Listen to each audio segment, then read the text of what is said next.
দূর থেকে দেখলে চোখ ধাঁধিয়ে যাবে। নদীতে ছুটে চলছে আধুনিক মডেলের একটি প্রাইভেট কার। শুনতে এবং দেখতে অবাক লাগলেও সত্যি যে গাড়ির আদলে তৈরি এটি আসলে এক অভিনব স্পিড বোট, যা বানিয়েছেন 10ম শ্রেণীর শিক্ষার্থী তরুণ উদ্ভাবক রাহাত মিয়া। ল্যাম্বরগিনির ন্যায় ডিজাইন করা স্পিড বোটটিতে একসঙ্গে 5 জন বসতে পারবে। বসার জন্য রয়েছে 5টি সিট। ঘন্টায় 10 কিলোমিটার গতিতে চলবে। প্রতি ঘন্টায় লাগবে 2 লিটার জ্বালানি তেল। সাধারণ স্পিড বোটের তুলনায় একটু উঁচু হওয়ায় পানি ওঠা বা ডোবার সম্ভাবনা খুবই কম। নিরাপত্তার জন্য রয়েছে লাইটিং সিস্টেম সহ এমার্জেন্সি সিগন্যাল ও উচ্চ সাউন্ডের সাইরেন।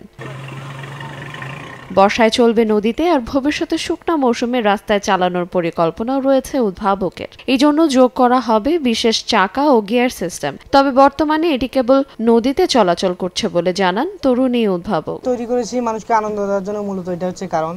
তো এটা হচ্ছে আমার ভবিষ্যৎ প্ল্যান আছে, এটাকে যাতে আরও একটু উন্নত করা যায়, দেশের জন্য কাজে লাগানো, দেশের মানুষের সুবিধার কাজে লাগানো যায়।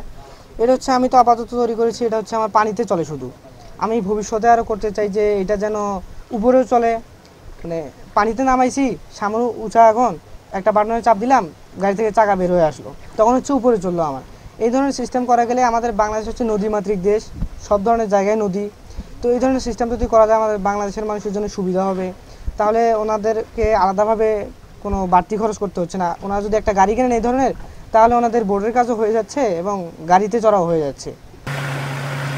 গাইবান্ধার ফুলছড়ি উপজেলার বাসিন্দা রাহাত মিয়া গাড়ির মতন দেখতে স্পিডবোট বানিয়ে তাক লাগিয়ে দিয়েছেন পাড়া প্রতিবেশীকে। এমনকি ফেসবুক সহ বিভিন্ন সামাজিক যোগাযোগ মাধ্যমে ব্যাপক সাড়া ফেলেছে নদীতে প্রাইভেট কার ছুটে চলার দৃশ্য, যার ফলে মুগ্ধ হয়ে এই যান দেখতে প্রতিদিন ভিড় করছেন আশেপাশের গ্রাম থেকে শুরু করে দূর দূরান্তের দর্শনার্থীরা। অনেক ঋণ টিন করিয়ে এই জিনিসটা তৈরি করছে।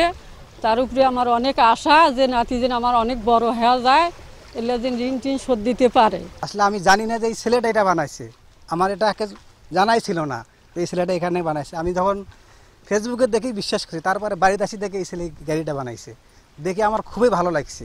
নদীতে চলে কিন্তু অনেক দূর থেকে দেখা যায় যে গাড়ি চলতেছে, এই বিষয়টা অনেক আনন্দের আর কি, অনেক ভালো লাগে দেখতে। বাংলাদেশে দেখি নাই, কিন্তু এখন আমাদের গ্রামেতে যে এইরকম একটা জিনিস বানাবে আমরা এটা ভাবতেও পারি নাই।